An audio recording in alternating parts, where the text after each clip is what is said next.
my screen now. No. Hello, we are live? Hello, Beena. Yes, we are Yes. live. Okay. Yeah. Okay. Hello, good morning, and good morning, everyone. Welcome to Moreness-Culture. Yes, it's been very long. We were busy, and it was good busy. We were busy and enjoying other things in life, but yes, of course, we were missing this. Uh, Yes. missing being here, and uh, and missing moreness, which was available in some other form to us. And that is something really profound of life and universe being so generous that we have this, at least we have this ability to extract value and moreness in every situation. And Oh, whenever one can be at that place, this is the, so far, of course, not the ultimate, but so far, this is the best state of being where you can wow. deliberately extract moreness out of every situation. Wow. Wow. And this is what we were doing. So, welcome again, and hopefully, we will be doing continuously and regularly these lives now from now on. Times Yes. might change as appropriate, but we will try.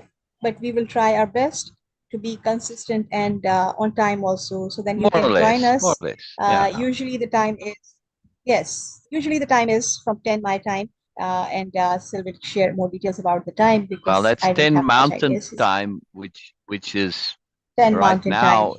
It's 1 o'clock Eastern time. Yeah. Okay, so 10 Mountain time and 10 o'clock Eastern time will be more or less, we'll be here. And what we are going to do, No, it's 1 we o'clock. 1 started few o'clock things. Eastern, not 10 o'clock. Yes. Okay, 1 o'clock Eastern time. Yeah. And what we were doing before, we do the capital R reading of Miyamura Musashi's book of Five Ring.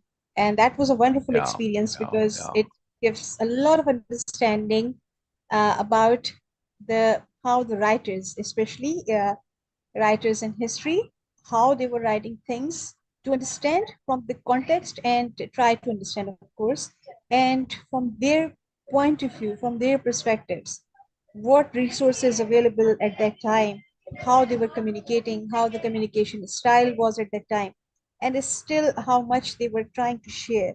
You can see that earnestness.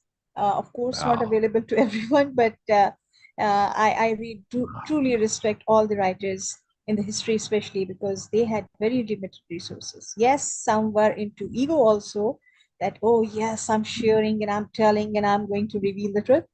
But still, it's valuable because they, those were the people who were laying the foundation for this awareness now.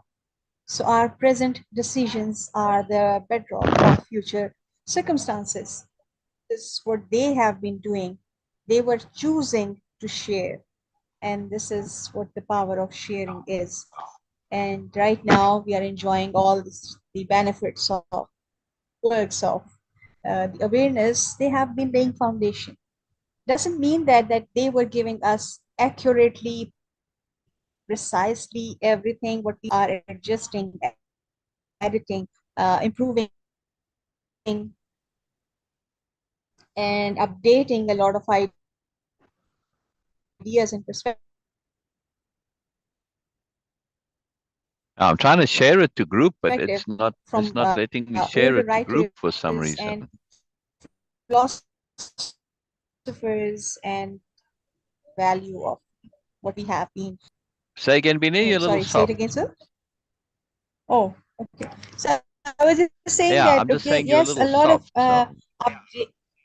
Okay, so now yeah, it's better. Yeah.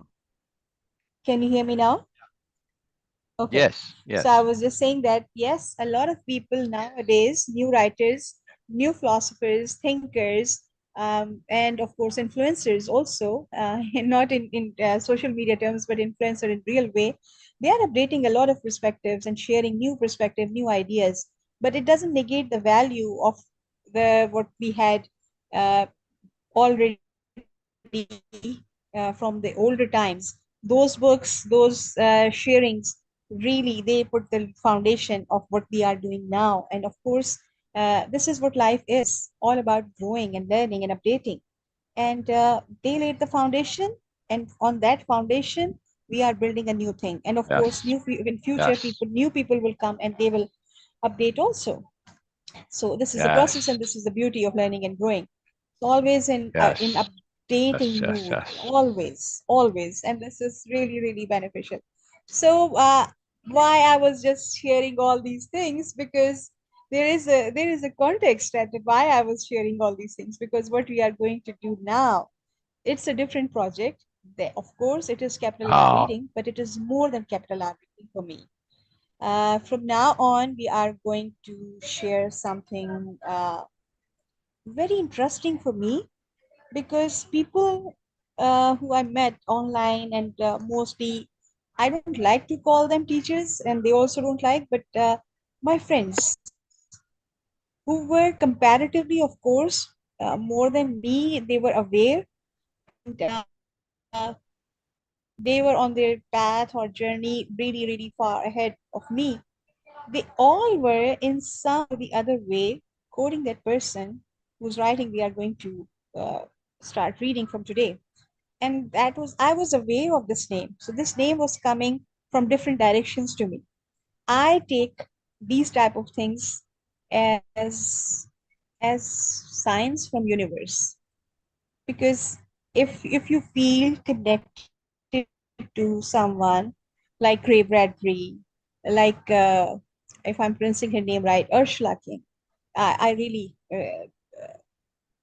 like some of her quotes, really impact my life in many ways, oh, and some other people. And this today's writer, what we are going to do, start reading from today, this is also one of them. I didn't know about him, but that name was keep coming back to me.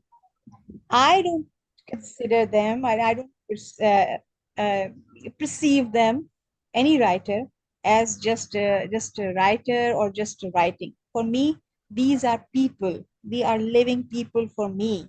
If I am able to read about them, if I'm able to read their writings in some other way, or if I'm able to hear about them in detail, for me, these are real people right now. They are available yeah, and they are yeah, yeah, connected with me. I yeah, I feel privileged that I have this thing in my life. And this perspective gives me a lot of value, because these people are part of me now. And that, what a wonderful thing to have such wonderful yeah, people in your life. And today, what we are going to do, that I'm actually starting a new journey. It's a new journey for me to start learning, because the intent is different. Before, the capital R reading was to be familiar with, to know what they are saying, how they are saying, and the intent, and all these things, which is, of course, these are the components of capital R reading. But I'm adding a bit more into this. yeah.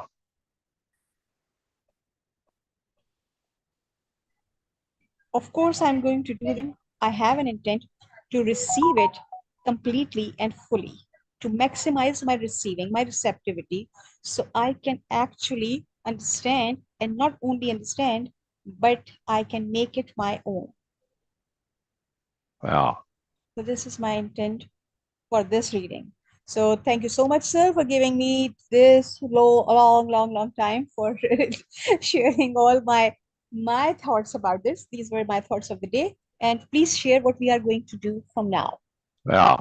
Yeah. All right. So what we're going to be doing now is we are going to be reading the Carlos Castaneda book series, and there are 14 books altogether. Right? So it's quite a lot. We might not do one of them because it's about practical physical exercises. So we might skip that one. There's still 13 books we're going to be reading. It's a long series that has much value in it. However, I do have to stress the value needs to be extracted.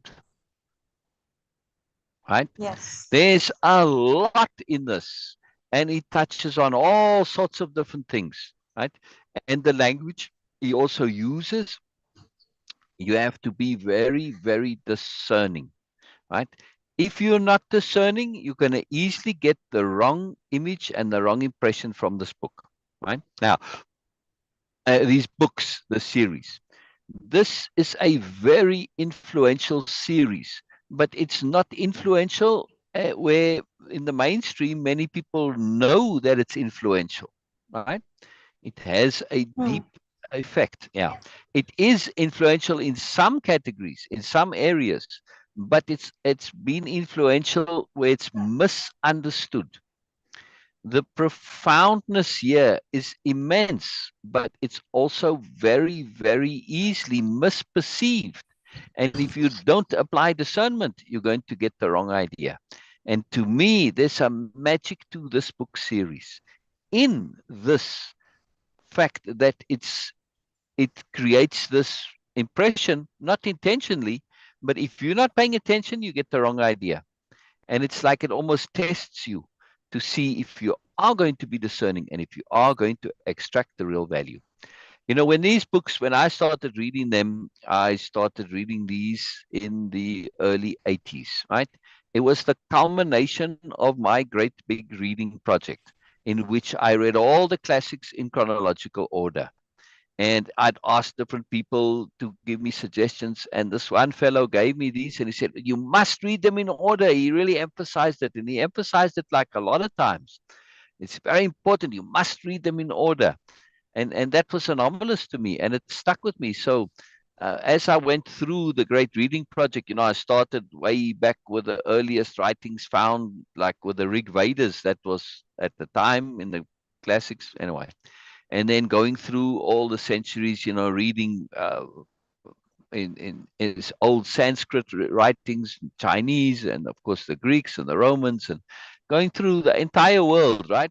And just do Western. I wanted the world. There was obviously less available then, but anyway. So as I got through this, and as I'm going through the ages, I'm finding very little value, and I was getting really despondent, especially with starting reading all the negative stuff of like the 1700s and the 1800s. You know, Balzac and Tolstoy and Dostoevsky, etc. Oh my goodness, it was just really just very depressing stuff, and there's no real value.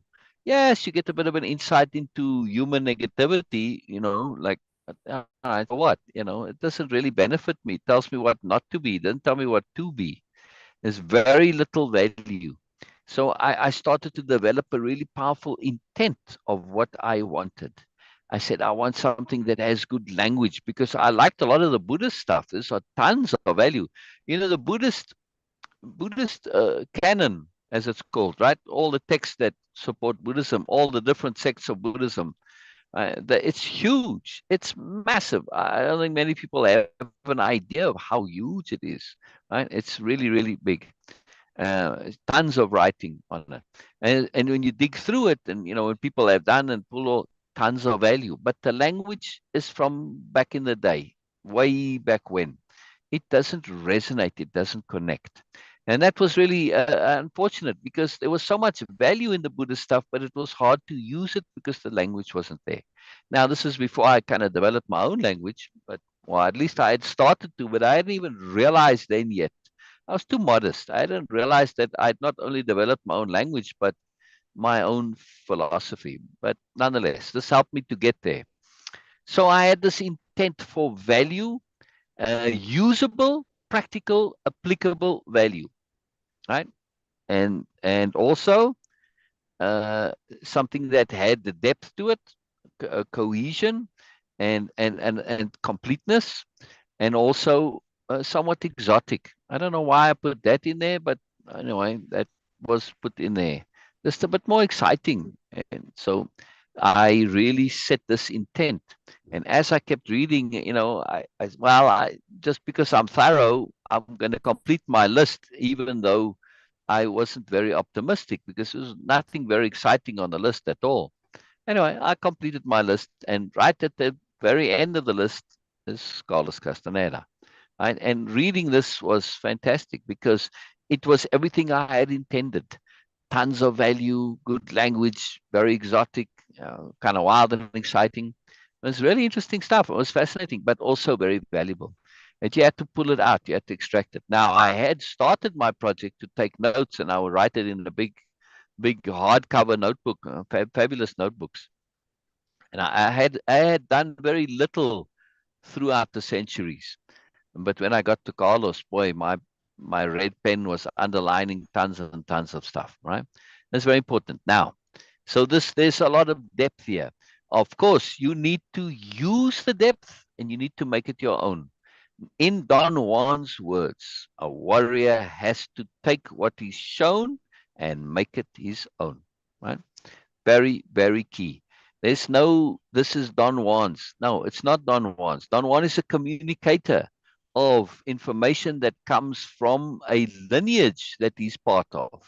Yes, who knows? Some of it he may have added or did add, because you keep extending. The lineage is a progression. It evolves. It moves on. Some may come from, his predecessor or one before him, or how far back, we don't know. It doesn't matter. Don Juan will tell you it doesn't matter who said it and where it comes from. It's totally irrelevant. What matters is whether you get it, you use it, and whether you're going to make it your own. Right? This is part of Way of Impeccability too, the program, which uses much of this and takes it further, much further. Right? Very, very, very critical, because also before I came to Don Juan, I had developed not only motivation psychology, but learning psychology, right? Because I'm very keen on learning myself, right? Very, very, very, very, that's what I've been doing all my life since age 10. So I really paid attention to what works when it comes to learning, what matters when it comes to learning, how we do learn, and not just learn in the normal sense, learn for actual change. Because learn in the normal sense is just adding stuff to your hard drive. It's just filling up your database. It doesn't change you. It doesn't actually change you as in your abilities and your tools that you have available, right? So that to me is more important. Not necessarily learning how to use the tool, but learning about tools and learning how to create tools. Now you really have learned how to learn, right? Very, very powerful. So all of this goes in here. And I want to really add also that Carlos, if you mention Carlos to people who know about it, oh, it's all about the drugs. The current Ayurveda big deal thing, it it it got a major impetus with Carlos. Now, it wasn't Ayurveda at the time, it was peyote. Peyote used to be the Ayurveda, and then it kind of faded, and well, now it's Ayurveda, but it used to be peyote at one time, right? And and the point of it was, we at least in the hippie movement, we think sex and drugs and rock and rolls, that was all about the hippies. Yes, there was a lot of drugs, but most people think it's recreational, was the idea. No. The pursuit of drugs was for spiritual reasons, to expand your consciousness, enlarge your mind, etc., etc. Timothy Leary, the Harvard professor who popularized LSD, right? That was his logic too. That was why he said it was a cool thing, and he made it very popular, because he was personal improvement, expanding your consciousness, etc. Not for fun and recreation, right? That was never the intent. And this is a mainstream media perception, the war on drugs and all this, that has given this negative twist to it, right? Now, peyote, because it is tied to Native American, um, traditions, etc. It, there's the church of peyote where you can go, you can join a church, belong to a church, part of your religion, and you can legally take peyote, right? So it's pretty interesting that there's a lot of extra depth to all of this. Now, before we start reading, and this is what Beena was saying about background, I put the cover of the first book here, just because this came out in, I forget now, either 67 or 68, and I think sometimes it's shown both ways because there were many different covers. But in 1973, after the publication of the third book, Journey to Ixtlan, Carlos Castaneda was on the cover of Time magazine. Now, Maybe today it's not such a big deal anymore because we have got the internet and everything. But in pre-internet era back then, Time magazine was the magazine. It was a big deal. To be on the cover was a major deal. And they only put people on the cover who were making a profound difference and influence in culture, right? That they mattered in some way, right? So this recognition by Time was quite significant. And this is how big a deal Carlos was, right? Now, Carlos is also extremely controversial. When I came to read it, there were books out there, one guy in particular, Richard DeMille, and debunkers, because Carlos was saying that Don Juan is somebody he knew and he's a real person. But when you read, Don Juan is really something else. And people didn't want to believe that Don Juan could be real. Right? So they said, no, it's all nonsense. But you know what fascinated me when I read, I said, what does it matter whether Don Juan is actually real or not? What matters is whether what he's saying is valuable. I watch a movie and I know it's sucked out some writer's thumb. But the character in the movie might say something that, oh, yeah, well, that's kind of cool. That's valuable. That makes me think, right? If it's valuable, that's what matters. And, for the life of me, this was so fascinating. I could not get how these, professors and all this, how they got so bent out of shape about whether or not this was true and real or not. Now, this first book is also Carlos's doctoral thesis, as, or at least not doctoral, but his thesis to be an anthropologist. Sorry, not for his doctorate, for his regular degree. So he submitted this, right, these notes of his and his field study as an anthropologist. So this was officially presented to the university, right? And it was all part of that. And then he had his guys, the professors that he worked with and studying under, and they made comments. And there's a quote from one of them in the book. So this made, because it was coming through academia, it was very controversial because it was also from an anthropological point of view. You supposed to go and study the people, but stay out of their system. You're not supposed to get immersed and become a part of the system, which is what Carlos did. So it was very controversial from that point of view too, because from that intellectual academic point of view, yes, you're losing your objectivity, etc., etc., etc. So lots of controversy. And this is absolutely fascinating because when we now zoom out and we look at things from a attunement point of view, yes, I always was fascinated how this book was so uncategorizable, even to the extent that up until probably past 2000, right? These books, when you went to a library or a bookshop, you'd find one under anthropology, one under Native American studies, under self-improvement, under, I don't know, um, um, um, uh, like psychedelics, all sorts of different stuff, right? I mean, there were like a dozen different categories that the philosophy, you name it, boy, it was all over the show. It was just nobody knew what to do with it. I don't even know where they put it today. But this fact that it was so uncategorizable, this was profound to me because it was to me a message from the universe saying, you need to determine. Don't rely on other people. Don't rely on what they say. You need to determine and you need to extract value, right?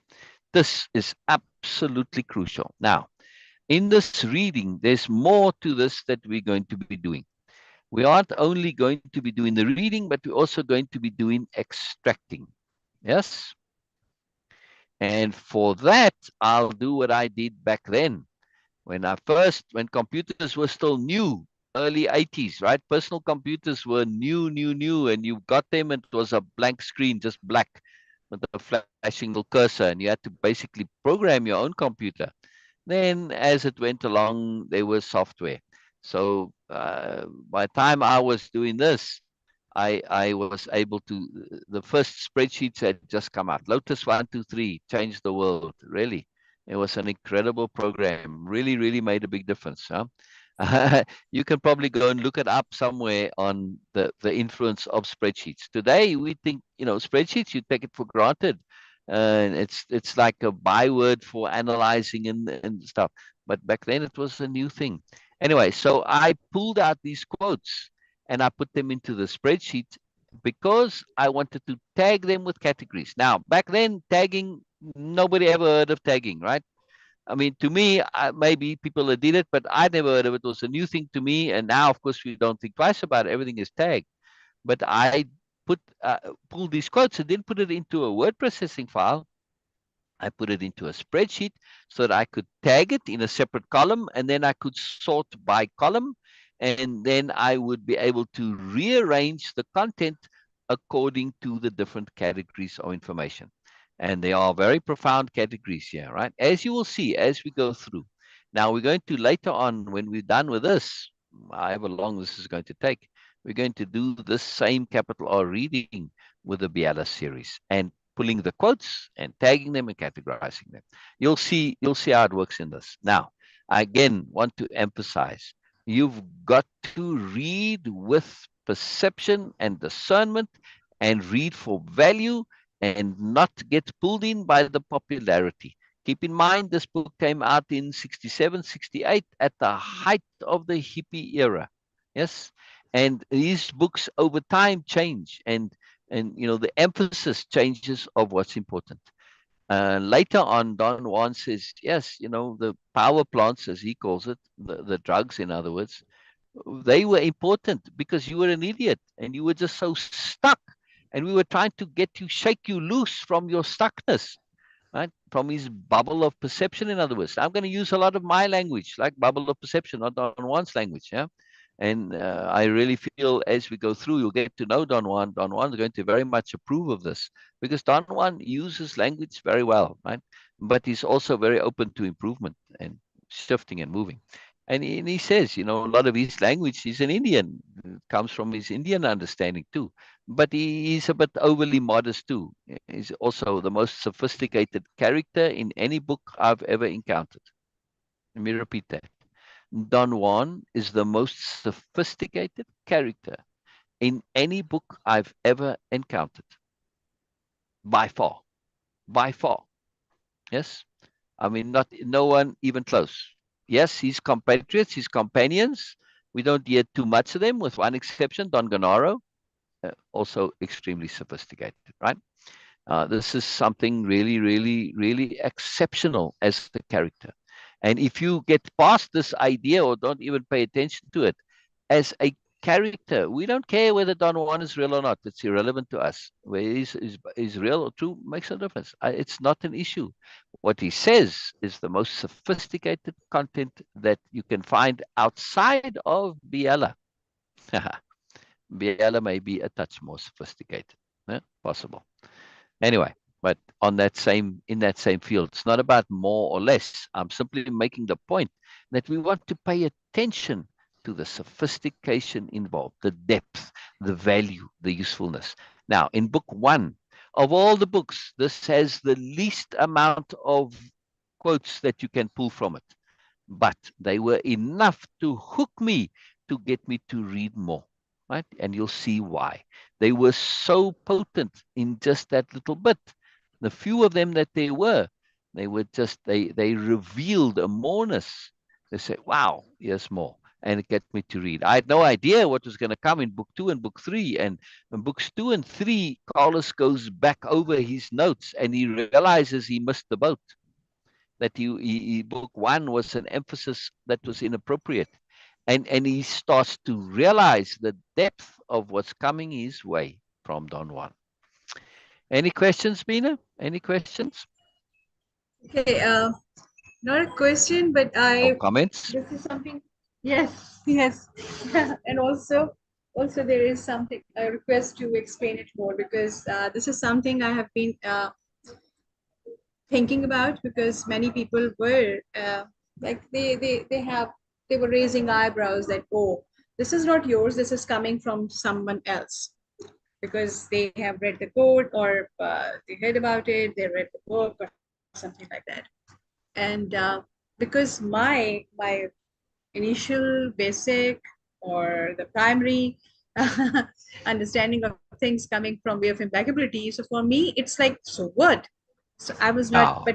but when you take things so because this is the first perspective you got, and it is so innate to you, sometimes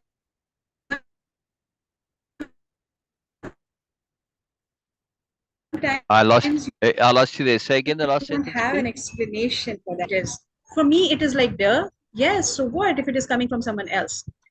Yeah, yeah, yeah. Exactly, exactly. It's the value that counts. It's not about memorizing what somebody else says. If you memorize, you're wasting your time. You have to make it your own. Someone else and not. Say that again. Yes. So this is the problem. So please, okay, I was saying that sometimes when things in perspective are so innate to you, or you sometimes, okay, in my case, you only know that perspective. Of course, it can be updated, but when you only know the one perspective that, oh, things are valuable and the value is important, not Yeah, necessarily coming from where or there. But because it was so dull for me, so I was not able to communicate it properly and appropriately, that why yeah, it is valuable, why it is not a crime, not a copyright violation or anything like that, virtually, to use someone else's things. And that is something yeah, I want you to please explain it a bit in detail, because we need something.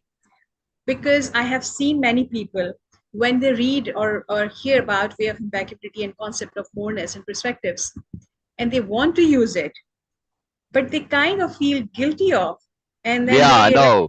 shy Yeah, away yeah, from it yeah, yeah, completely. yeah. They don't get, they don't do Right. in they don't communicate because they want to share it, but of course they don't want to Yeah, share that, oh, it is coming from someone else, because they yeah, assume that it yeah. is going to be a somehow sort of like, okay, permission needed and all sort of things.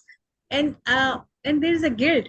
My concern is not that they are using it or not. My concern is Yeah. people, when they have guilt, it's a kind of a guilt they have, that okay, because I'm going to quote something like that, so I need to change it, then I need Right. to not communicate with them because I'm using their perspectives, which is not our Right. part of thinking. So please No, explain it no, in deep, no. more in. For one thing, right? Yes. Don Juan would be he'd laugh at this idea of what he's sharing belonging to him. Hmm. He'd laugh at this.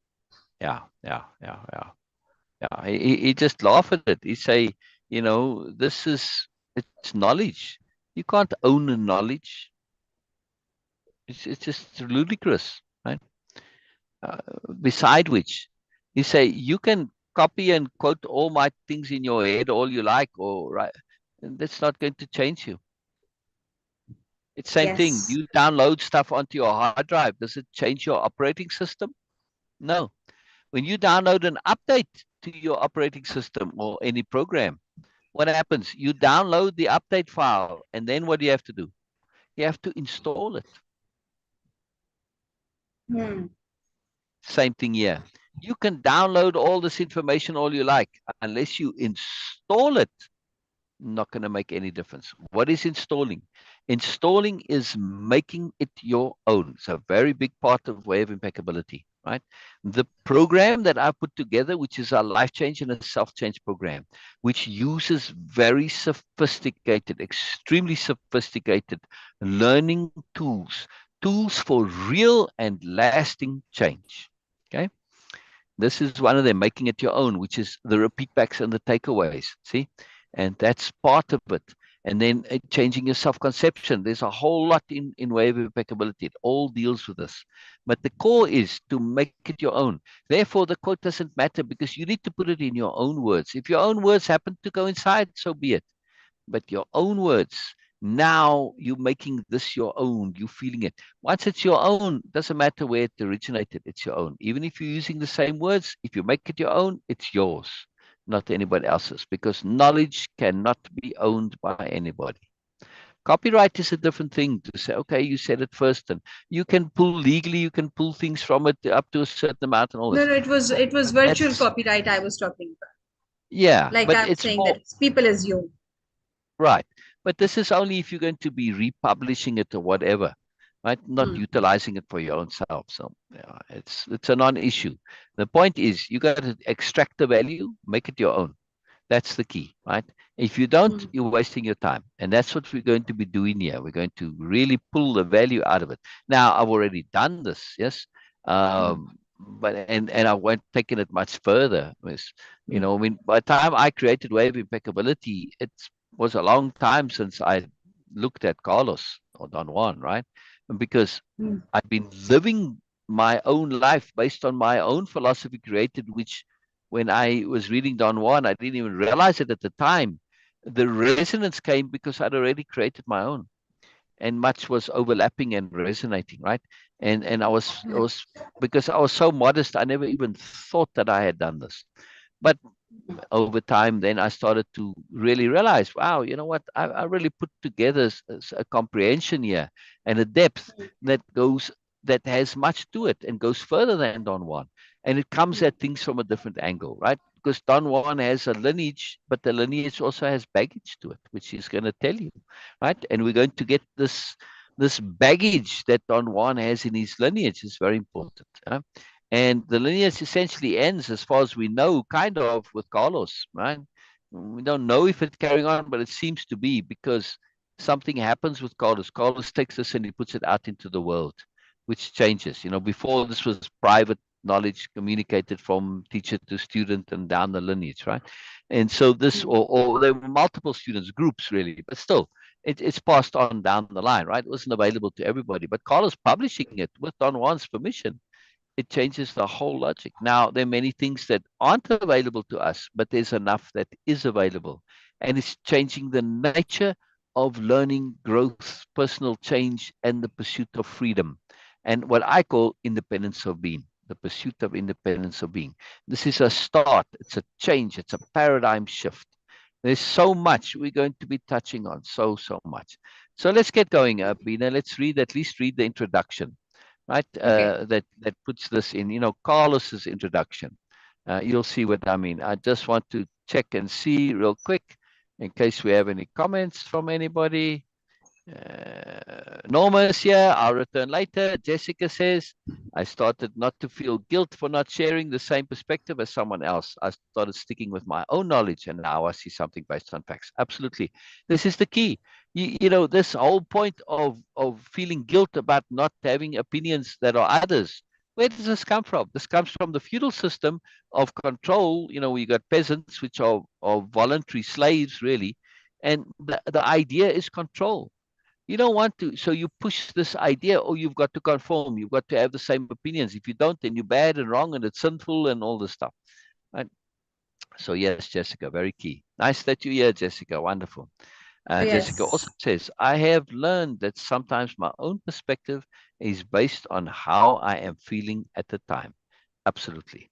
Absolutely. Our feelings can change our perception of the world. Yeah. So we have to be very Yes. careful to really say, is what I am perceiving based on my feelings or is it actually so? Yeah. Very, very cautious of this, right? We tend to believe things because we feel a certain way and we perceive it, and now it's very strong and we take it as a truth. No, it's not a truth.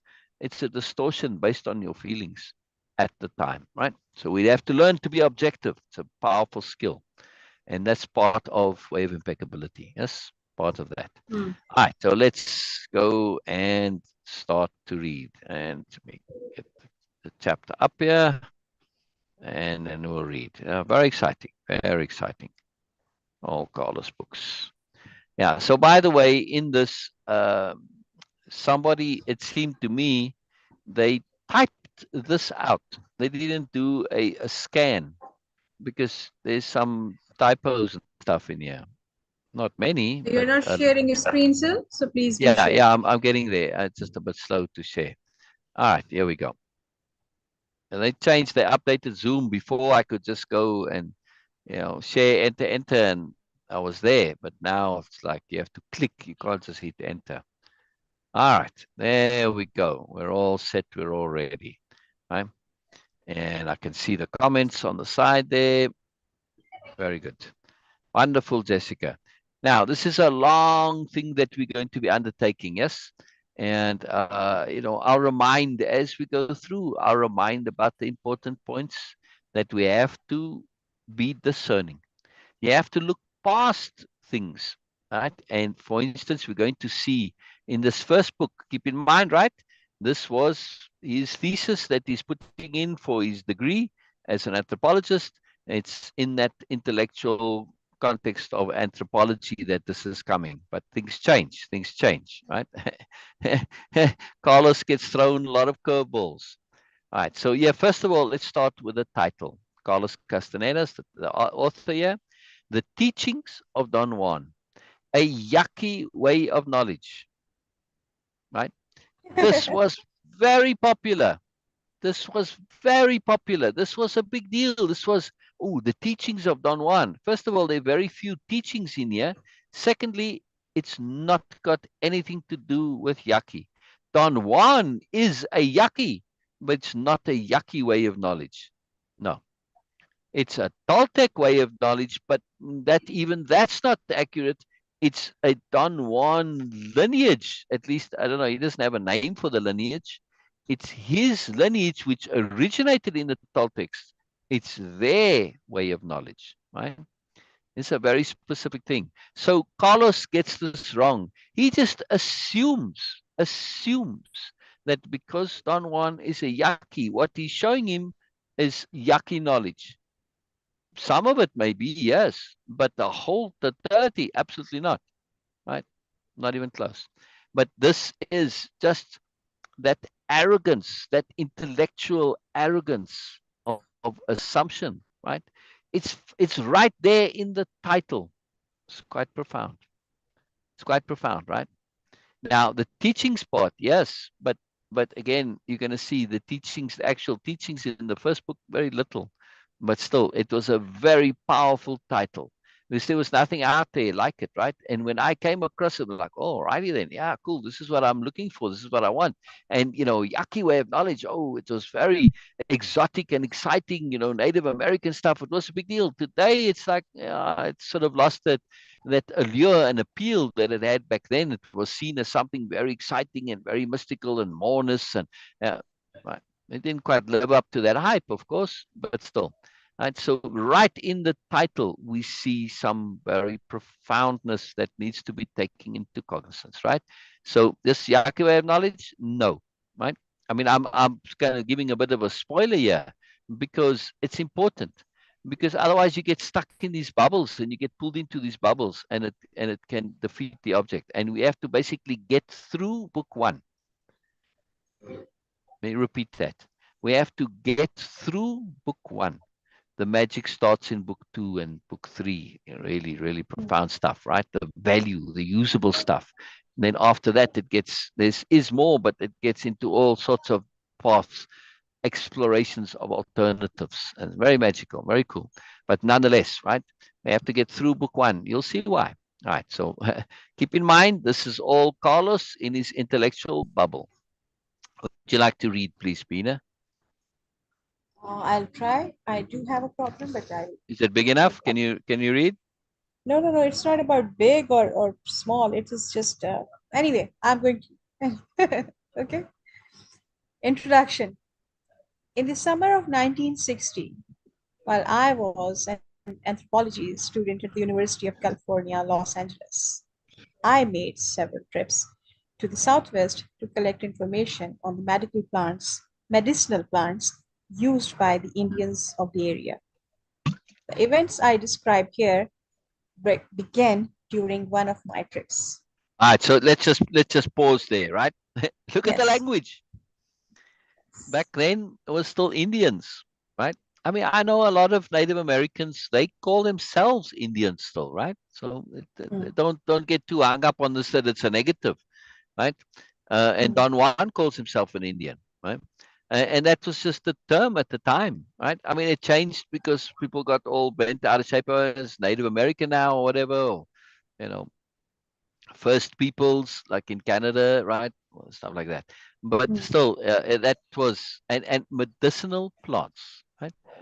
This was Yes. Carlos's focus, medicinal plants. Okay.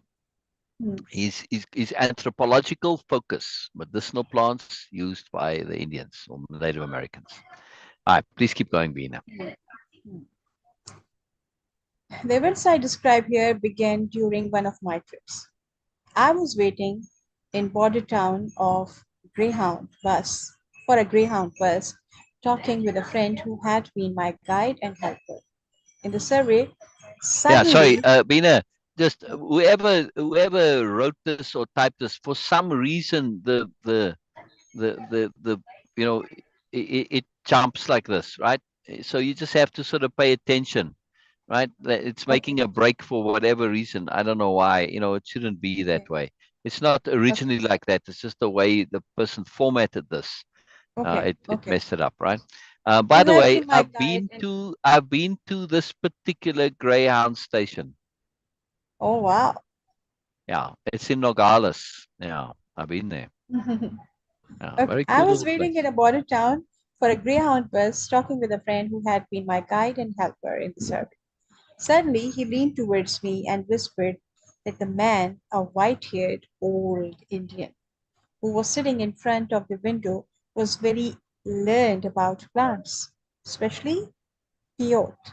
Learned about plants. Learned about plants, especially peyote. I asked my friend to introduce me to this man. Peyote. Now, keep in mind, right? This is coming out in 67, 68. Okay. Peyote and drugs. This was like, ooh, like it had a very big whoo factor. Hmm. Huge, right? People had heard about it and knew it was something really exotic and wild and didn't have much experience. But it was like the ultimate almost, yes, in Hmm. terms of drugs, right? It was like the biggest big deal that you could do. Right? So this was a very big deal, right? I mean, the mystique of peyote was huge then. You know, Ayurveda has a lot of mystique and magic to it now, but it's so reduced compared to back then, right? Because there's so much that we have access to now. Everything is diluted, right? Everything is diluted. You have to really, really take the internet and say, okay, shut off the entire internet and look at what is available to you. Now you say, wow, okay, I'm getting my information maybe through the movies, through books, through the newspapers, magazines, and word of mouth. Yeah. And Hmm. of course, all of those, their relative importance is massively magnified. Yeah. Because Hmm. this is not competing with your phone and with the internet and with your computer and everything all the time, right? It has much more potency to it. So everything today is diluted. Yeah. Unless you're in that bubble and in that click, then they get a bit more magnified, right?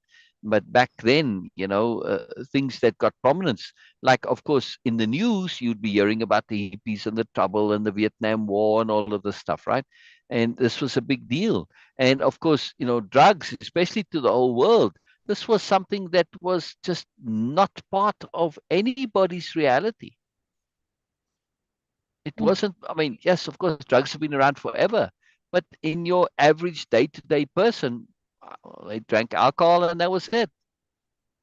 Drugs was a new thing. It was new. And because it was such a big deal and a big deal was made of it, it kind of took over people's brains. And you still Hmm. see there is residue of that even today. Yeah. Wow. Yeah. Very powerful stuff. Anyway, so this point about peyote, right? Because Yes. now, right, Carlos said he was interested in medicinal plants. Peyote is not a medicinal plant necessarily. It's a Hmm. spiritual, right? I mean, it's a cactus, but its usage is for spiritual reasons. And well, you could say medicinal because, as Don Juan will say, peyote is different to other things because it teaches you the right way to live, kind of. So a very different logic here, right? So it's a whole different deal. But now, his friend is emphasizing peyote, which is not medicinal. But the fact that it's emphasized tells you something, right? See what I mean, Beena? Yes. Yes. Pay Yes. attention. We have to pay attention. We Yes. have to really, really Yes, pay because attention. this is also showing me this now how receptive he was. Because Yeah, when people are open and they are receptive towards something, the universe brings you moreness. He was focused to get something about medicinal plants, but yeah. now he's getting more and more and more other things also. So Right, this is the right. So, power of right. receptivity right But there.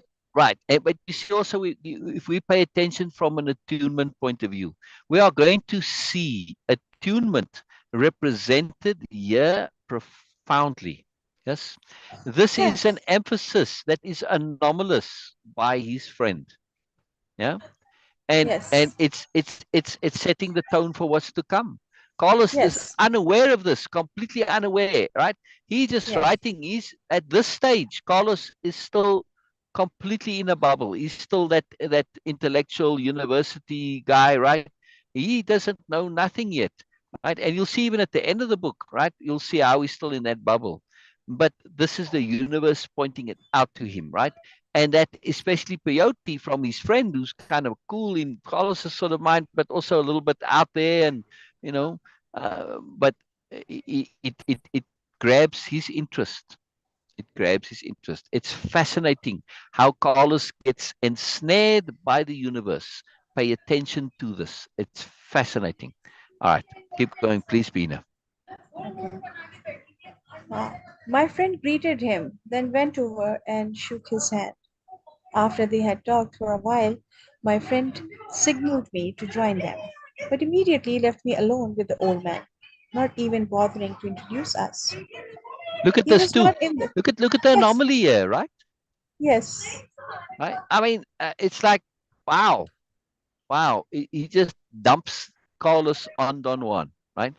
And yes, for Don Juan, this is significant, as we'll see later. But that's we're doing a capital R reading here, and these nuance points are very important because for Don Juan, everything is about attunement. Now he doesn't use the word attunement. This is my word, but I am absolutely 100% positive that this is a word that if Don Juan hears it, he would use it because it describes what he is doing in a much better way than he describes it. You'll see. You'll see. So attunement is absolutely crucial to Don Juan. I have to emphasize this because it changes how we understand what's going on. I know I'm bringing things ahead of time, but it adds to our ability to process value, which is why I'm doing it. All right, please. All right, look at the next line. Very key. yes. He was not in the least embarrassed. He I was told him, not in the least embarrassed. Right there, right there, we get to understand that Don is not typical, right? "Hmm, hmm, And that Don Juan has independence of being because yes, embarrassment comes from lack of independence of being, lack of impeccability. Okay. yes, yes, wow, okay. I told him my name, and he said that he was called Juan, Yeah. and Yeah. that he was at my service. He used the Spanish polite form of address. We shook hands at my initiative and then remained silent for some time. It was not a strained silence, but a quietness, natural and relaxed on both sides. Again, anomalous. Again, attunement. Again, important. Yes, Very important. For Don Juan, the symbolicness of this is very, very important. We're going to see later on. By the way, for many yes, years, I it called him Juan. yes, Yeah, because yes. I'd, I I'd would never if I would heard not. this Yes, if pronounced, I would right? hear I this mean, from you, this I is would way do back that. in South Africa. Nobody speaks Spanish there.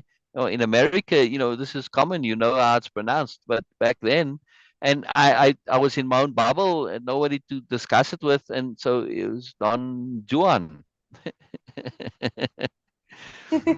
You don't know because you're in a bubble, you know. It's just amazing.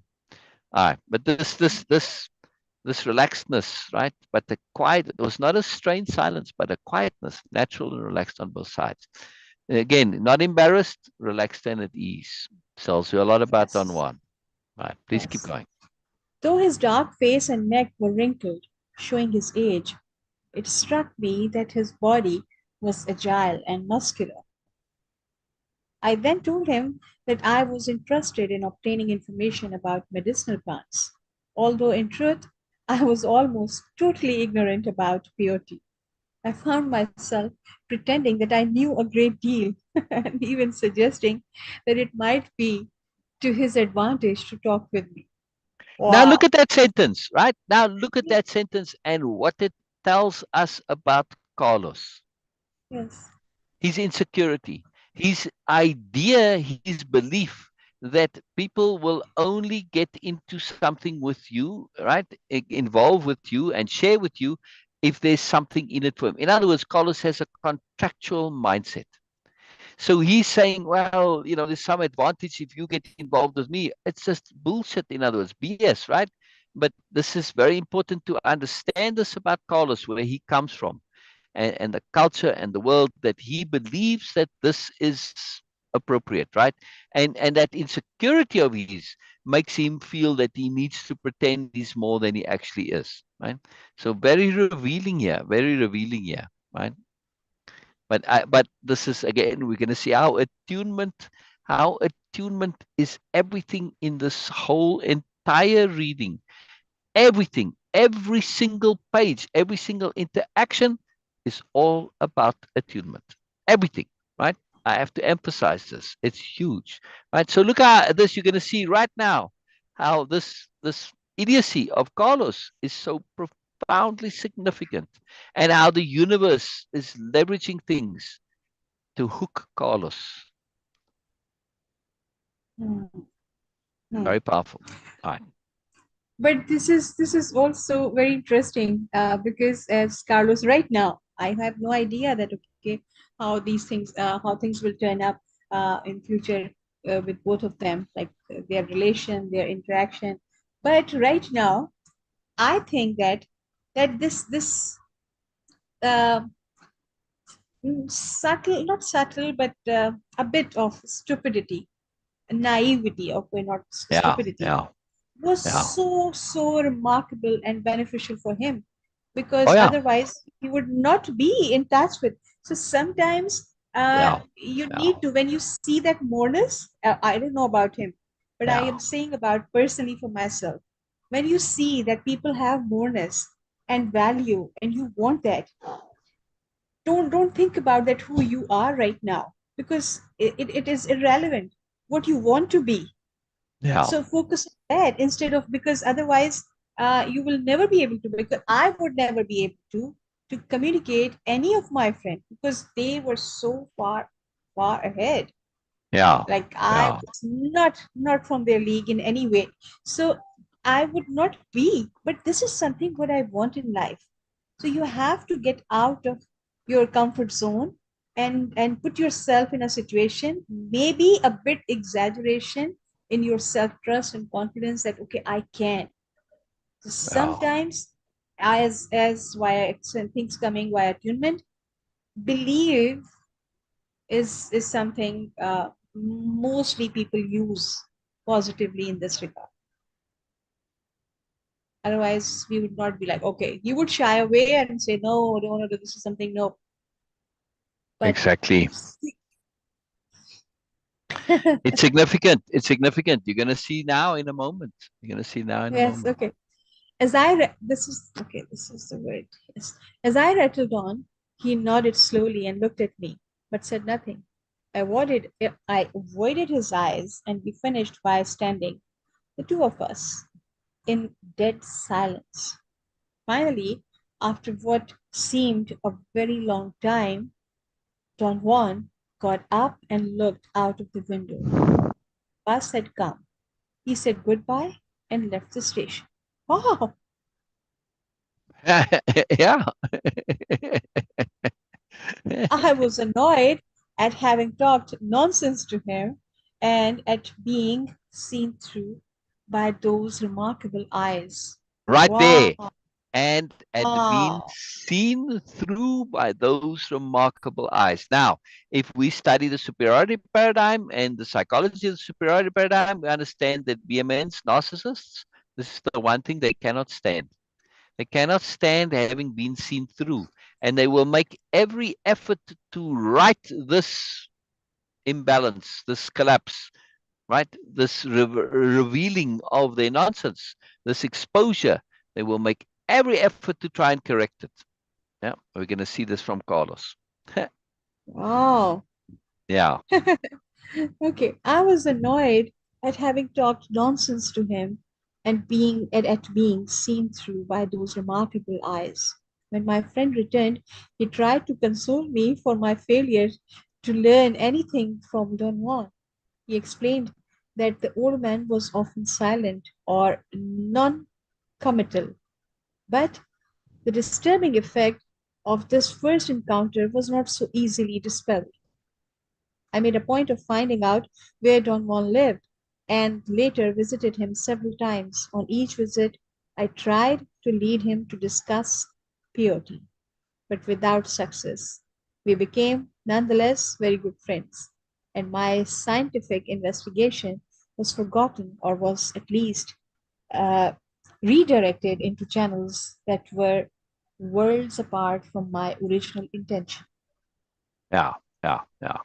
So it's very interesting, right? That even though peyote was emphasized, and Carlos is very excited about this whole idea of peyote, and he tries to get no luck, right? All his manipulation and wheedling and cajoling and all his skills at getting things, because he's very skilled at this, right? That doesn't work on Don Juan, right? Yeah, yeah, Wow. yeah. It's very cool, right? And his intentions get forgotten here, right? We became, Mm. and my scientific investigation was forgotten, or was at least redirected into channels that were worlds apart from my original intention. Yeah. So the point is, Carlos doesn't realize it, but he is not in charge. He's a very good manipulator. He's a good BMN, right? But in the case of Don Juan, none of that works. And Don Juan is the one that's basically leading him along, but he doesn't see it yet, right? Because Okay. he's got a Right cultural now, blindness. okay. Right now, as you explained, because you know him, but right now, when I see that a simple person who hardly or maybe never encountered the moreness, this type of moreness before, would be taking things and incidents as in a normal, casual, and conventional way. Like if you are meeting someone, you expect that okay, they are going to okay at least because you are being introduced and somehow in some way introduced by someone mutual. So the expectations was like okay, it would be a conventional in a conventional way that he will greet me or tell him about himself or something. But and on top of that, his eyes. Carlos might have this, of course, and other people also, but he might have this understanding that he could understand how Don Juan was actually seeing not on the surface but beneath that. And this is Yeah, something, of course, not easy because it might be like, okay, even when people are deliberately trying to live transparent, but still, when you have someone uh, it makes other people uncomfortable, not necessarily because they want to hide something, but it is something that, okay, who are you? Okay, but I personally feel more excited if I see someone who can actually see and not trying to calculate things like because I have many incident in my life when I been actually uh, in communication with people who were trying to give me this impression, oh, I know about you, like they were astrologers or palmists and other spiritual people, but no one has that moreness, uh, which was just coming without words, without any Yeah, calculation, without any exactly. medium. I would be very excited to meet someone like this. But Oh of yeah, course, I also feel that, okay, because I have no data about Carlos right now, so I'm just giving him a yeah, neutral thing that, okay, oh yes, okay, his yeah. expectation But was like that. your perspective is the polar opposite of Carlos's. He's excited to meet Don Juan, but not from the same perspective that you are. You're going to see Uh, how this works out. Oh yeah, oh yeah. okay. The friend who had introduced me to Don Juan explained later that the old man was not a native of Arizona, where we met, but was a Yaqui Indian from Sonora, Mexico. At first, I saw Don Juan simply as a rather peculiar man who knew a great deal about peyote and who spoke Spanish remarkably well, but the people with whom he lived believed that he had some sort of secret knowledge, that he was a brujo. The Brujo, Spanish word, brujo. In Spanish, the okay, J is pronounced as an H. okay, was a brujo. The Spanish word brujo means in English medicine man, curer, witch, sorcerer. It con- connotes, sorry, Connotes, connotes. yes, it connotes essentially a person who has extraordinary and usually evil powers. Wow. Right. Usually, not necessarily. Very important here, right? Yes, Right. yes. Again, it's the common perception. When we think of a witch doctor, right? The old term, right? Or medicine man. Now, the word, look, Carlos doesn't even use the word shaman, right? He says Mm, the word brujo in English means medicine man, curer, witch, sorcerer. mm, Today, would use the word shaman. This is predating the popularity of the word shaman. It's really fascinating. We think shaman, we take it so for granted. Shaman is everywhere, right? But shaman mm, in the West really, Michael Hane popularized a term that came from, I'm trying to pronounce his word right, Iliad Mercidai, I believe, right? And mm, he studied all indigenous populations, and it's from in Russia, out in Siberia, that this was mm, the term there, and it became popularized to mean this. But also, if you go back a little bit, today, shaman is a very positive term, yeah? But mm, predating in this time where you've got medicine man, curer, witch, sorcerer, look at that grouping, right? So the medicine man wasn't necessarily just a curer. He was also somebody who had some kind of magical powers, and he was somebody to be feared. mm, It's very important that the connotation and association with medicine man, like if you go back and read maybe like H. Rider Haggard and stuff like that, right? That or Victorian era stuff, or even earlier, right? When they first started exploring and met these different people, those medicine mans or brujos or whatever in South Africa, for instance, they call sangomas, which right, they all across the world, they all have different names. But I want to make this point that they have this connotation with being evil. Why? Because people don't understand. And when they don't understand something and with ignorance, unknown, they usually say what's bad or negative, right? Now, of course, there were some who do abuse whatever skills and knowledge they have, right? But still, I just want to make this very clear that, and why this term brujo, even today now, after Carlos and after how many ever years, right? 40 years of Carlos, more or less, that the term brujo is not even as negative as it was back then, right? ah, And same with later on, and you'll see. So the terminology here is very important. I mean, even shaman is not an appropriate term for Don Juan, because that's something that you put into a cultural context of like indigenous cultures, yeah, and it's a very specific role. Now, even though the word brujo has kind of this, but And Bruo is a bit more than the typical medicine man, right? It's a Bruo is somebody who's got powers, not just Hmm. necessarily knows about plants and herbs, which you could be, a shaman could just be a healer and a knowledgeable person on, all different kinds of stuff, right? And somewhat of a psychologist as well as an actual healer, right? And a life coach as well in many cases, right? Culturally, Hmm. right? They provide that. So they fill many different roles. But a brewer is very specific about very specific knowledge in addition to the usual medicine man stuff, right? But this terminology is going to be very, very crucial as we're going to see. And Don Juan has trouble with it. He doesn't quite know how to describe himself. He changes over time. So you'll see. You'll see. All right. So please continue, Beena. Yes. Okay.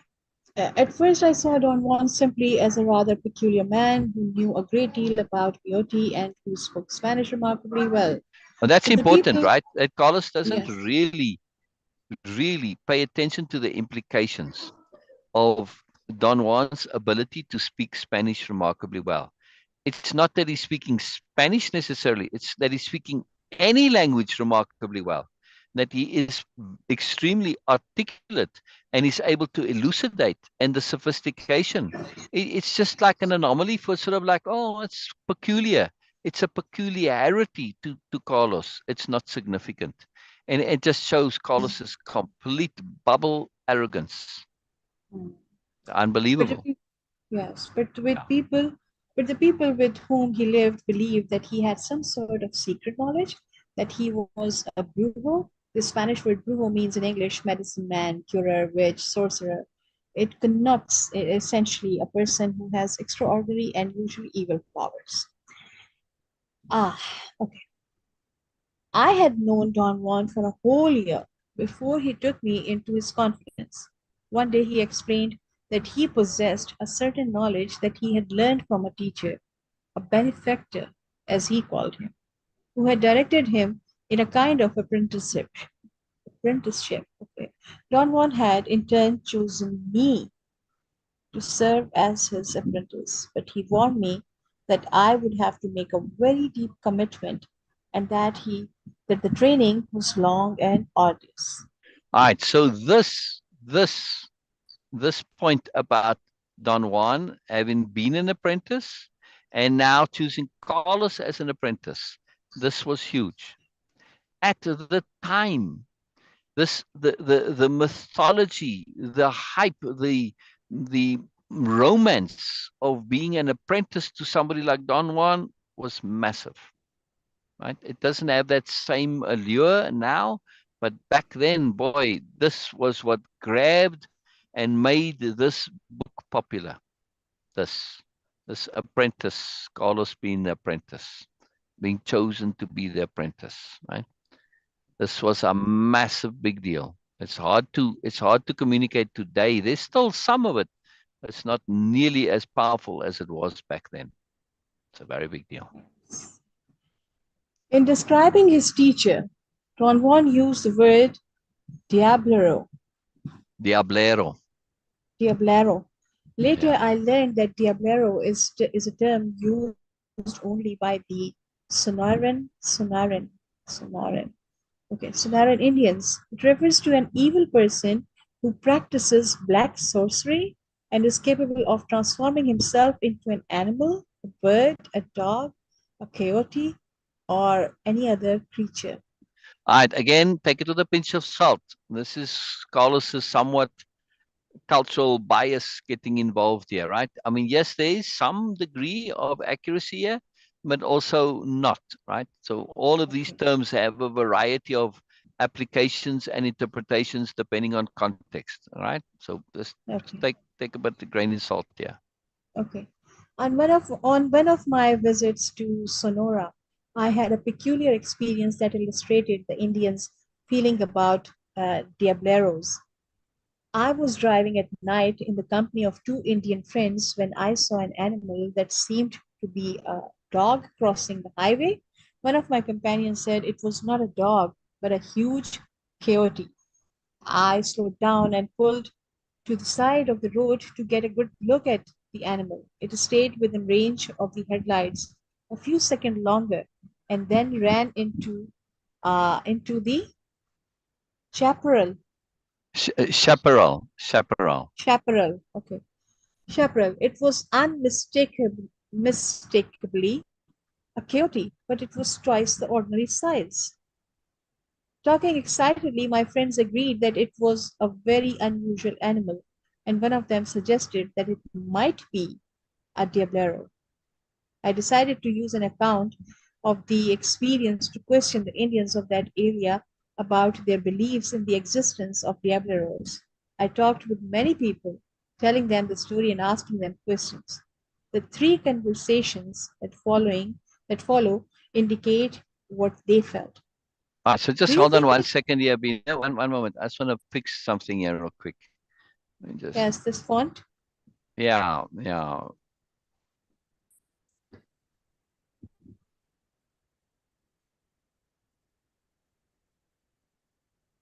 Uh, put it in Arial.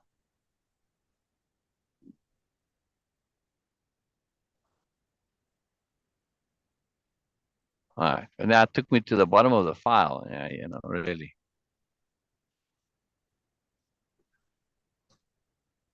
Sorry, I don't know why that comes, No just the problem. oddity of how this was done. Right, okay, here we go.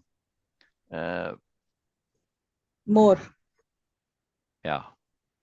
All right, so these conversations, very interesting here. You'll see now why I say that these terms are extremely subjective, and you need to understand the full range of it because of the way they're supposed to mean and how people actually use them and what they mean in reality, all different.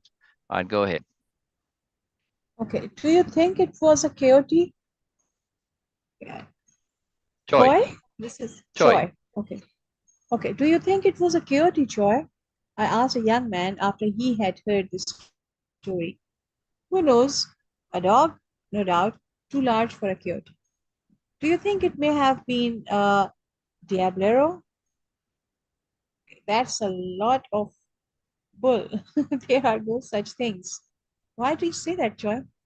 People imagine things. I bet if you had caught that animal, you would have seen that it was a dog. Once I had some business in another town and got up before daybreak and saddled up a horse. As I was leaving, I came upon a dark shadow on the road, which looked like a huge animal. My horse reared, throwing me off the saddle. I was pretty scared too, but it turned out that the shadow was a woman who was walking to town. Do you mean, Joy, that you don't believe there is a Diableros?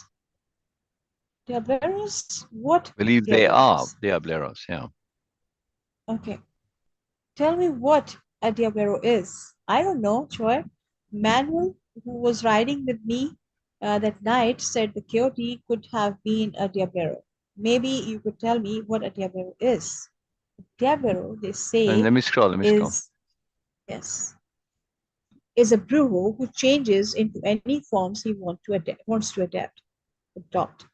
But everybody knows that is pure wool. The old people here are full of stories about diableros. You won't find that among us younger people.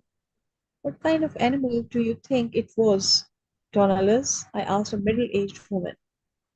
Only God knows that for sure, but I think it was not a coyote. There are things that appear to be coyotes but are not. Was the coyote running or was it eating? It was standing most of the time, but when I first saw it, I think it was eating something. Are you sure it was not carrying something in its mouth? Perhaps it was, but tell me, would that make any difference? Yes, it would. If it was carrying something in its mouth, it was not a coyote. What was it then? It was a man or a woman. What do you call such people, Donalus? She did not answer. I questioned her for a while longer, but without success. Finally, she said she did not know. I asked her if such people were called Diableros, and she answered that Diablero? was one of the names given to them. Was Do you know? one of the names given to them. Yes. Yes. Do you know any Diableros? I asked. I knew one woman, she replied. She was killed. It happened when I was a little girl. The woman, they said, used to turn into a female dog, and one night a dog went into the house of a white man to steal cheese. The white man killed the dog with a shotgun, and at the very moment the dog died in the house of the white man, the woman died in her own hut. Her kin got together and went to the white man and demanded payment. The white man paid good money for having killed her. It's like, that's How could they preposterous. demand? How could they demand payment if it was only a dog he killed? They said that the white man knew it was not a dog because other people were with him, and they all saw that the dog stood up on its leg like a man and reached for the cheese, which was on a tray hanging from the roof. The men were waiting for the thief because the white man's cheese was being stolen every night. Huh. There we go. Okay. So the man killed the thief knowing it was not a dog. Are there any Diableros nowadays, journalists? Such things are very secret. They say there are no more Diableros, but I doubt it because one member of a Diableros family has to learn what the Diablero knows. Okay. Diableros have their own laws, and one of them is that a Diablero has to teach his secrets to one of his kin. What do you think the animal was? Gennaro. Gennaro. Gennaro? Gennaro. Okay. Gennaro. I asked a very old man, a dog from one of the ranches of the area. What else? At least It that's could where be, I pronounce it. Maybe it's Gennaro. I don't know. But yes. I say Gennaro. I don't know. Okay. It could be in a Diablero. A Diablero, you are crazy. There are no Diableros. Do you mean that there are none today or that there never were any? At one time there were. Yes, it is common knowledge. Everybody knows that. But the people were very afraid of them and had them all killed. All Who right. killed So them, now Gennaro? something else that's important, right? We have to pay Yes, attention to how people use language, right? It could have been a Diablero. A Diablero, you're crazy. There are no Diableros. Now, on the face of it, if you use common logic, kind of scientific logic, that's an absolute statement.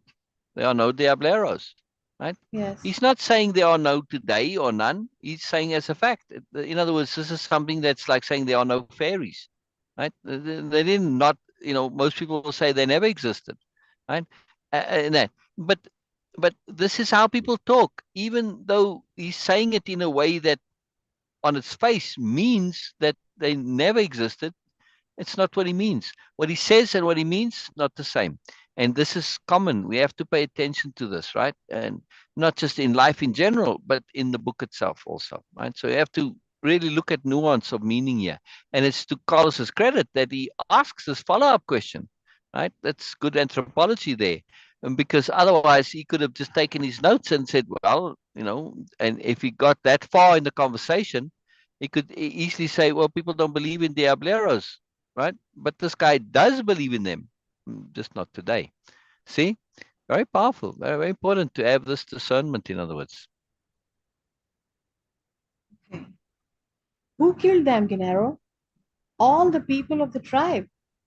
The last Diablero I knew about was S. He killed dozens, maybe even hundreds of people with his sorcery. We couldn't put up with that, and the people got together and took him by surprise one night and burned him alive. Oh my God. How long ago was that, Gennaro? In 1942.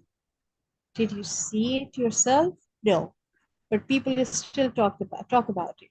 They say that there were no ashes left, even though the stake was made of fresh wood.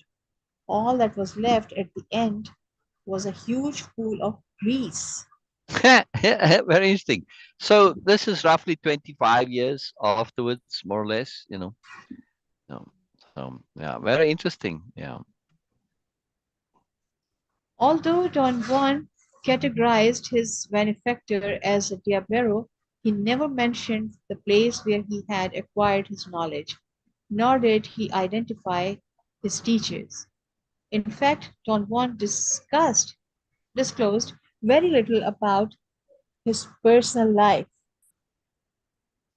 All he said was that he had been born in the Southwest in 1891, that he had spent nearly all his life in Mexico, that in 1900 his family was exiled by the Mexican government to central Mexico along with thousands of others Sonoran Indians, and that he had lived in central and southern Mexico until 1940. Thus, as Don Juan had traveled a great deal, his knowledge may have been the product of many influences, and although he regarded himself as an Indian from Sonora, I was not sure whether to place the context of his knowledge totally in the culture of the Sonoran Indians, but it is not my intention here to determine his precise cultural milieu. This is Liu, correct? yes. All right. So this is something that it's part of academia, right? You are the product of some influence, right? And so if you like yaki, oh, you're a yaki, right? But again, when you actually grow up, how many people do we grow up? And even though you grow up in this culture, you don't necessarily take on that culture. You don't necessarily have that. Some do, some don't. But it's this idea that everybody is influenced by something. There's no concept in, well, in academia and just popular psychology, there's just not allowance for people getting influences from many places, and there's no allowance for people creating their own path, their own influence. None, just none available, none. It's amazing. Just absolutely fascinating how you always are a product of something, this belief. You can't possibly create yourself, which is, of course, absolute total rubbish, right? Yeah. Yeah. So he Okay. starts with Don Juan in 1960. He only publishes this book much later, right? So this is very important to see the gap here, right? I began Because to serve my apprenticeship to Don Juan in June 1961. June is important. I love yes, that. Prior to yes. that time, I had seen him on various occasions, but always in the capacity of an anthropological observer. During these early conversations, I took notes in a covert manner. Later, relying on my memory, I reconstructed the entire conversation when I began to participate as an apprentice. However, that method of taking notes became very difficult because our conversations touched on many different topics. Then Don Juan allowed me, under strong protest, however, to record openly anything that was said. I would also have liked to take photographs and make tape recordings, but he would not permit me to do so. I carried We're gonna out have a nice fun perspective on Carlos taking these secret notes later. It's very funny. yes, I Carlos, carried out Juan teases Carlos. Yeah. I carried out the apprenticeship first in Arizona and then in Sonora because Don Juan moved to Mexico during the course of my training. The procedure I employed was to see him for a few days every so often. My visits became more frequent and lasted longer during the summer months of 1961 to 1963 and 64.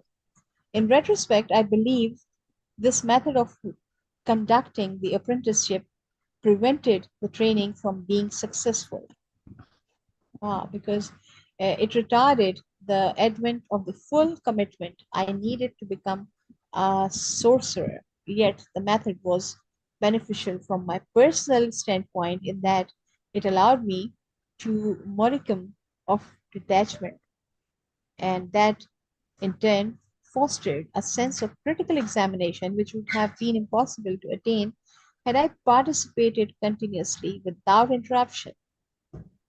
In September 1965, one voluntarily discontinued. Supposed to be I. Oh, oh yes, I voluntarily discontinued the apprenticeship.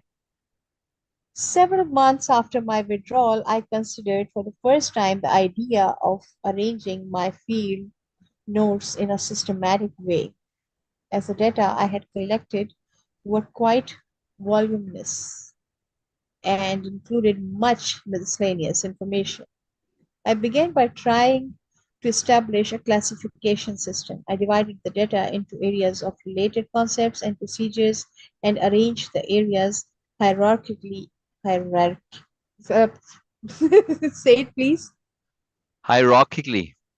Hierarchically according to subjective importance. Thank you. That is, in terms of the impact that each of them had had on me.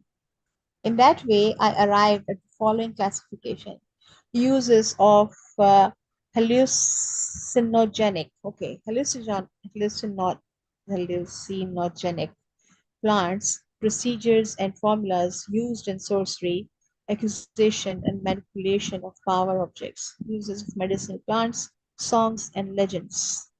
All right. So this now we're starting to see Carlos's academics come out, right? He's had 6 years of interaction with Don Juan, and he's still in this bubble of academia. Okay. Hmm. When he's writing this, look how and this year we are going to see. It's like, man, boy, did he ever miss the boat? But all right, it's fascinating. Okay. Reflecting upon the phenomena I had experienced, I realized that my attempts at classification had produced nothing more than an inventory of categories. Any attempt to refine my scheme would therefore yield only a more complex inventory. That was not what I wanted. During the months following my withdrawal from the apprenticeship, I needed to understand what I had experienced, and what I had experienced was a teaching of coherent system of beliefs by means of pragmatic and experimental methods. It had been evident to me from the very first session in which I had participated that Don Juan's teachings possessed an eternal cohesion. That's very important, right?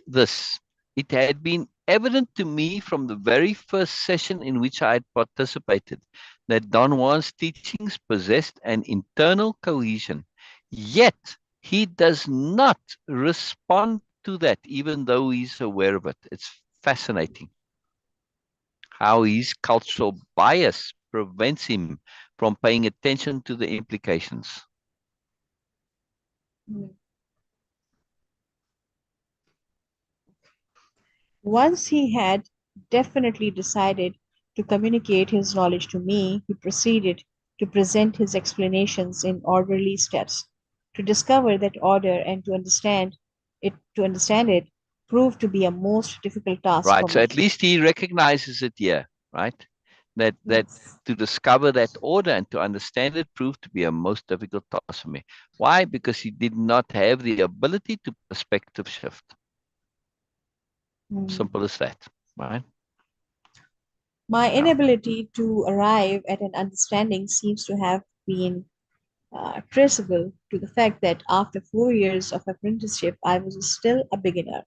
It was clear that Don Juan's knowledge and his method of conveying it were those were those of his benefactor. Thus my difficulties in understanding his teachings must have been analogous to those who Analogous. analogous okay analogous thank you analogous to those he himself had encountered. Don Wow, Juan, look at this arrogance here. yes. Thus, my difficulties in understanding his teachers must have, whenever you hear must have, just pause. And usually this is inappropriate assumption, almost always, right? Must have been analogous to those he himself had encountered. Why? Because you're an idiot who can't understand. Now you're assuming Don Juan had difficulty? Why? No basis for it whatsoever, except the assumption that if I struggle, then others will struggle with learning some material, then it must be difficult for everybody. The arrogance of it, the unbelievable arrogance of it. Incredible, no? Yes. Don Juan alluded to our similarity as beginners through incidental comments about his incapacity to understand his teachers during his own apprenticeship. Right. But now That's Carlos has been, I mean, Don Juan is kind of being very kind. Yes, he didn't understand. He was also an nincompoop in his own way, but it's not really a comparison, right? I mean, we'll hear Don Juan's story of his apprenticeship later, and we'll see the differences. There are similarities, but not quite the same. They were both in bubbles of ignorance and nincompoopery and belief bubbles, which prevented them from learning. The belief bubble, very potent here. And it's a very powerful term, right? It's not a term Don yes, Juan uses, but we're going to see it. Just bubbles in general, psychological bubbles, emotional bubbles, and particularly belief bubbles. We're going to see how they severely, severely impact perception, understanding, awareness, and severely limit. And it's very hard to break out of those if you don't know you're in it. Very big deal. Yeah. must have been analogous to those he himself had encountered. Don Juan alluded to our similarity as beginners through incidental comments about his incapacity to understand his teacher during his own apprenticeship. Such Oh, remarks led me to believe that to any beginner, Indian or non-Indian, the knowledge of sorcery was rendered incomprehensible by the outlandish characteristics of the phenomena he experienced. Personally, as a Western man, I found these characteristics so bizarre that it was virtually impossible to explain them in terms of my own everyday life, and I was forced to the conclusion that any attempt to classify my field data in my own terms would be futile. futile, right? So this classification of the field data in his own terms, and this classification and all of this academic stuff, it's a big deal for Carlos because he's all involved in this hype and the status of being an academic and blah blah, right? Hmm. It's just no. Again, he's relating it. He even calls it data. His relationship to what Don Juan shares with him is as data, not as personal value. Hmm. Yeah, Yes. big shift, big shift. I mean, it changes everything. All right, it's very Yes. useful to us because of Carlos being an idiot. Don Juan tries a whole range of different ways to get through to him. And so as a result, we get to see the fullness of what Don Juan is all about, right? Which would not have been shared if Carlos had gotten it, right? He wouldn't have had to go over and over, try this, try that, try. Yeah. Yeah. So Carlos's idiocy is the universe choosing Carlos for this attunement again. I was keeping it in my mind that Don won't choose him to be his apprentice, which means that it is whatever is coming from Carlos' side was accepted and kind of needed. That Don Juan Yeah. might have like need that kind of apprentice for some reason, for some unknown reason, I must say. So I'm just keeping this Right. thing So in my there, mind. that's the reason, right? The reason is that Carlos's absolute idiocy forces Don Juan to share the full range, or at least such a huge. We don't know if it's full, but it's pretty close. And by implication, we can see, or at least extensive Yes. sharing of everything that Don Juan knows. Now, we're going to see later on Don Juan's body of understanding and knowledge. It's complex because things changed in his lineage, right? It used to be a certain way, and then things updated and changed. So there's sort of the old system and the newer system, and he talks about that later on, right? And all of the sharing, though, we get, because Carlos doesn't get it. He needs to hear things over and over, not only, but from different perspectives, right? Don Juan keeps trying to get through to him. And as a result, we benefit because we see the vastness and the range of Don Juan's perception and Yes. understanding and knowledge. Yes. Thus, it became obvious to me that Don Juan's knowledge had to be examined in terms of how he himself understood it. Only in such terms could it be made evident and convincing. In trying to reconcile my own views with Don Juan's, however, I realized that whenever he tried to explain his knowledge to me, he used concepts that would render it intelligible to him. As those concepts were alien to me, trying to understand his knowledge in the way he did placed me in another unattainable position. Wow, Untenable. yes, untenable position. Therefore, my first task was to determine his order of conceptualization. While working in that direction, I saw that Don Juan himself had placed particular emphasis on a certain area of his teachings, specifically the uses of hallucinogenic. I don't Hallucinogenic. hallucinogenic hallucinogenic, thank you, hallucinogenic plants. On the basis of this realization, I revised my own scheme of categories. Don Juan used separately and on different occasions three hallucinogenic. Sorry, it is too difficult for me. No, Okay, it's not. No, it's not. Just say halluci. hallucinogenic, There you go. hallucinogenic plants, peyote, uh, Lophophora, Lephorphora William Sy. Lophophora, will what is William C. Okay, William Sy. William Sy, Jimson weed, Datura, Inoxia, Sin, D. Metalodius, Yeah. Loidus, and a mushroom, possibly. What is the word here? Psilocybe. Okay, Psilocybe mexicana. Yeah. Too many Again, difficult see, words Carlos in one getting line. all technical here, right? Getting all academic. Yeah. Yes. Okay. Since before their contact with Europeans, American Indians have known the hallucinogenic properties of these three plants because of their properties. The plants have been widely employed for pleasure, for curing, for witchcraft, and for attaining a state of ecstasy.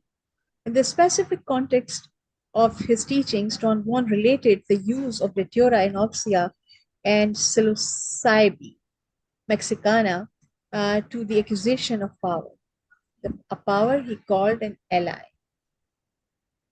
He related the use of Lophophora, uh, William William William Sy, Sy. yeah, Lophophora William Sy to the acquisition of wisdom or the knowledge of the right way to live. I mean, I guess you Wow. could say William Sy if you want to be really Yeah. technical about it, but I think the typical Yes. pronunciation is just William Sy. The importance of the plants was for Don Juan their capacity to produce stages of peculiar perception in a human being. Thus, he guided me into experiencing a sequence of these stages for the purpose of unfolding and validating his knowledge. I have called them states of non ordinary reality. All right, let's just pause right there. I have called them states of non-ordinary reality. Back then, this simple sentence, this term, non-ordinary reality, was huge. Today, it's like, no big deal, non-ordinary reality. All right, yeah, we sort of accept it, right? Back then, Yeah. it was revelation, a revolution. It was a massive big deal because the idea that somebody is proposing that there is such a thing as a non-ordinary reality, this freaked people out, blew their minds. It was like a whole big hullabaloo of just uh, conceptual disruption. Mm. It's amazing. It's amazing how in a relatively short period of time, right? We took in 40, 50 years, how everything changed, right? Yes. And now today it's like alternative reality, whatever. Right? I mean, again, this alternative reality comes from Carlos.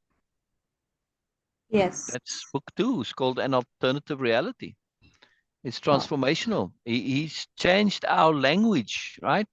This comes from Mm. Carlos. Yeah. Or Yes. Don Juan, really, but anyway. Okay. I have called them states of non-ordinary reality, meaning unusual reality as opposed to the ordinary reality of everyday life. The distinction is based on the inherent meaning of the states of non-ordinary reality. In the context of Don Juan's knowledge, they were considered as real, although their reality was differentiated from ordinary reality. All right, so this is very Come on. important, right? They were Yes. considered as real. Again, this is a stick point for Carlos. He gets very stuck on this, and we're going to see how this holds him back profoundly.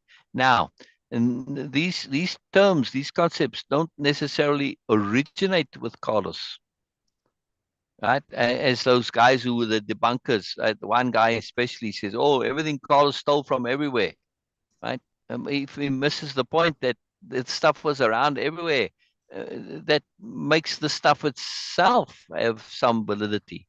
But anyway, so this point about realness and accuracy, all this, they get stuck on this. They get stuck on this. But like I said, Carlos doesn't necessarily originate much of this because it's been in the centuries here, there, and everywhere.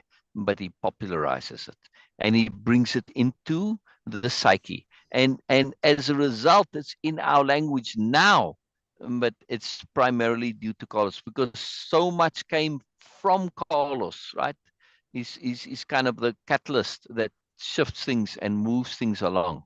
And he really puts this into a whole different. I mean, shamanism today, you have, I don't know, people talk about shamanism, and I'm a practicing shaman, like Brenda or whoever, right? It's sort of a, well, just a thing that people do, but it's all started here, right? You can trace it back. So it's very important to be aware of that. This is fresh at the time. It's new. It's revolutionary. It's transformative, and it really grabs the imagination, right? I mean, these were best-selling books at the time, right? Yes. It started a whole genre of it, by the way. Today it is just people who are writing about Carlos and Don Juan who claim to be associated and connected. There's a couple of dozen of them. Mm. Fascinating. That's just tight. But then in related, like I say, Michael Hana, who really popularized shamanism, and I think he taught how to be a shaman, I think in the 70s or 80s, somewhere around there. But that shifted things, and so much changed as a result of this. Very powerful. It's hard to be aware of things when you don't know the absence of it, because when you are familiar with things, you take it for granted, right? It's very hard to Mm. imagine the absence. Please continue, Beena. Yes. Okay. No. I think now we will stop here because Oh yeah, I was keen to get to the end of this introduction here, but I think we'll just leave it here. Right, yeah. yes. Yeah, the importance of Uh, the plants was for Don Juan. We'll start there tomorrow. Yeah. yes. So then we will go into the more detail about it. Yeah, yeah. I Uh, thought I didn't remember that his introduction was so long. Yeah, yes. yeah. And it is good that it is long. Yeah, Uh, yeah, it's important. okay. Yeah. So far, I'm enjoying this because, Oh yeah. as you mentioned in the beginning, and it helped a lot to me that paying attention to attunement. I am just paying attention to attunement, Yeah. that how things work, how Yeah. Don Juan Yeah. actually choose this person who was a complete, like, in a contrast to him. He didn't choose. Yes. Don Juan will tell you, I did no such thing. Ah, Attunement pointed him out. How is yes. that him choosing? There's no Okay, choice I involved. understand. Okay, now I Yeah. understand that. See, Yes, see, see. yes, I mean, yes, yes. it's true in a sense, but from Don Juan's perspective, and later on, he will say, I had no choice in the matter. There's nothing personal. Yeah.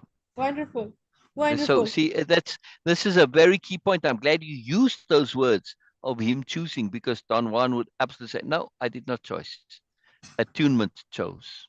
And me, as living in attunement, I go along with it. It's out of my hands entirely. I have nothing personal in it whatsoever. I choose to live in attunement or not. That's the only choice I have. See? Very powerful. Again, this is Yes. absolutely crucial to understand.